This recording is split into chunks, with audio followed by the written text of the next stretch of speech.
think we all know the one book of the Bible everyone avoids. Not only is it a pretty long book, but it's just a hard one to get through. Every time I've attempted reading it recently, I get to 1 to 2 chapters and then I just stop. But I've been inspired recently to read the whole thing in one sitting, no breaks, and I can't stop until I'm done. My goal is to finish this in less than 3 hours, so I'm timing this and we'll see how long it takes when I'm done. I'm 5 chapters in and this is already a struggle. A lot of times when I come across difficult books of the Bible, I like to either listen to podcasts or research in some type of way beforehand so that I can possibly understand it a little bit better before I start reading the book. So I listened to a podcast about this book today as I was working out, and honestly, it didn't make me feel much better about it. It kind of made me a little more nervous to read it because I'm realizing how complicated this book really is. I'm going to continue to listen to podcasts and do research on this book before I start reading it, but honestly, I'm a little bit worried that with Leviticus, it's not going to do much good.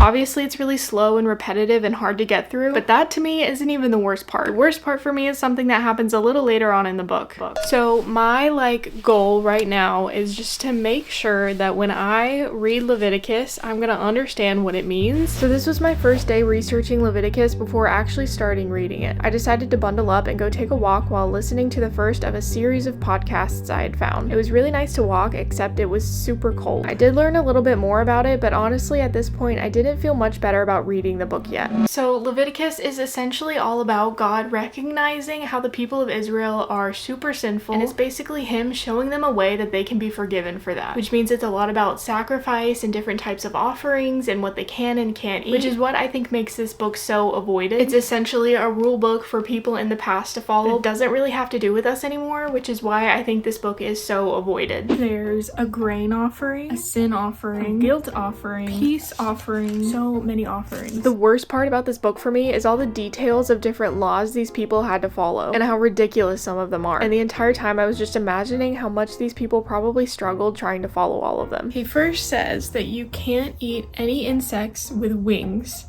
Then he says you can only eat the ones with wings that have legs with joints. Okay, so I listened to that whole beginning introduction Leviticus podcast thing, and it was really good. It was very helpful with understanding some of the context of before Leviticus. I love just listening to a podcast or something while taking long walks, but lately it's been so cold outside to where I can't even walk for that long. So update, I'm 10 chapters in now. I'm going a little bit slower than I would like to if I'm still trying to finish within 3 hours, so I need to speed it up. I honestly think one of the only things getting me through right now is thinking about the ending of the book. The ending is very different from the rest of the book, and I'm really excited to read that. I'm about to go for a stroll. I'm gonna listen to the rest of the second podcast, and then I'm gonna hopefully start the third one. Can't wait to listen to all the ways to sacrifice an animal. On this walk, they did go into a lot of detail about sacrifice, but the good thing about it was that I was finally starting to understand why all this was necessary. I was finally starting to discover that there's actually a lot of good in this book when you look carefully. So even though I almost froze to death, it was still worth it, kind of. So I always thought that Leviticus was about just this group of people trying to avoid sin as much as possible, and then the punishments they have to deal with because of their sin. But I'm realizing now it's more so about the acknowledgement that they are sinful people and they're going to sin no matter what, and the ways that God is providing for them to get out of it, essentially. So it is much more of a hopeful thing than I thought. Okay, I moved a little bit, but I feel like this still counts. I'm still in the same general vicinity. I am an hour in now, and I'm on chapter 15. I'm doing, I think, pretty well.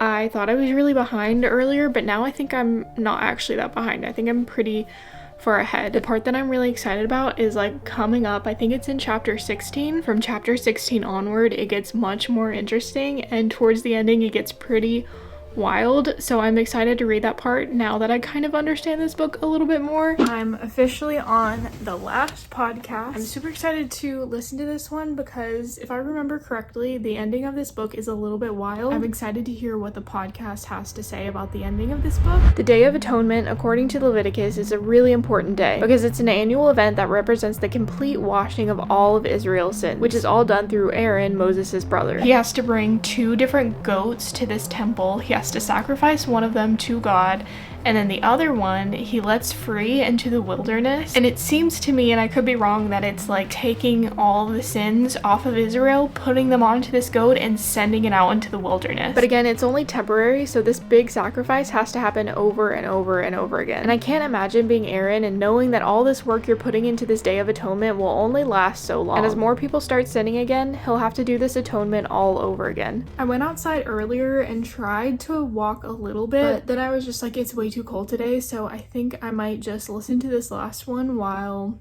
doing random stuff around the house, and then I'll be ready to start the actual book tomorrow, and I'm very excited about that. I didn't do much while listening to this last podcast, which allowed me to really listen carefully. It was honestly a really good wrap up of this entire story, and for the first time in my life, I was actually getting pretty excited to read this book. I know it's been crazy for me to complain about the cold because it is February and I know it's not nearly as cold here as it is in many other places, but I'm just used to it always being so warm here that even in February we usually have some slightly warmer days, and it hasn't been warm. It's been really, really cold so far, but fingers crossed, it looks like it's going to be pretty warm tomorrow and sunny too, and so I'm so excited. I'm also basically done with listening to the podcasts. I have 30 minutes left of the last one, so I'm about ready to actually start reading the book of Leviticus, which at this point I'm kind of excited to start reading now because I've been hearing so much about it these past few days that I'm ready to actually dive into the actual book. And I think it'd be really nice to read at least some of it outside in the sunshine. So. It's sunny outside. It's also very warm. I think it's high 60s, maybe 70. And I'm about to go outside and start reading some Leviticus. And for the first time ever, I'm actually excited to read this book.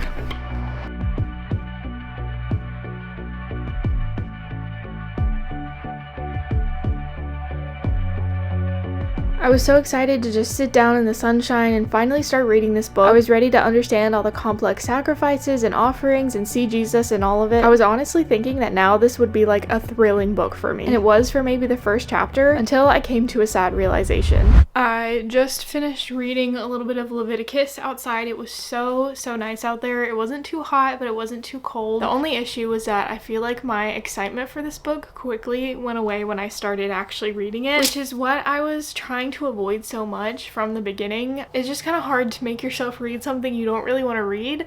So I'm like, should I even be making myself read it? But I do want to. I do want to read the entire thing and understand it and be able to finish it and feel like I get it more than at least I did before. So I'm thinking the best idea for me is probably force myself to read it all in one sitting. I do feel like when I specifically set time aside and dedicate a few hours and tell myself that I'm going to read the whole thing, that makes it easier for me to do it. We'll see if that actually works, but I think that's what I'm going to try next.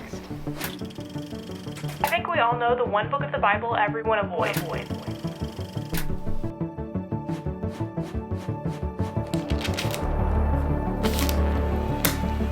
I just finished. It actually ends really nicely. I don't know if I would have really understood the significance of this book if I didn't get all of these difficult laws and all these rules and all these commandments in my head all at once. Now that I have, I realize that it just all points to a desperate need for a savior. So I'm really glad I got inspired to do this yesterday, and it took me 1 hour and 46 minutes, which is way better than I thought I was gonna do.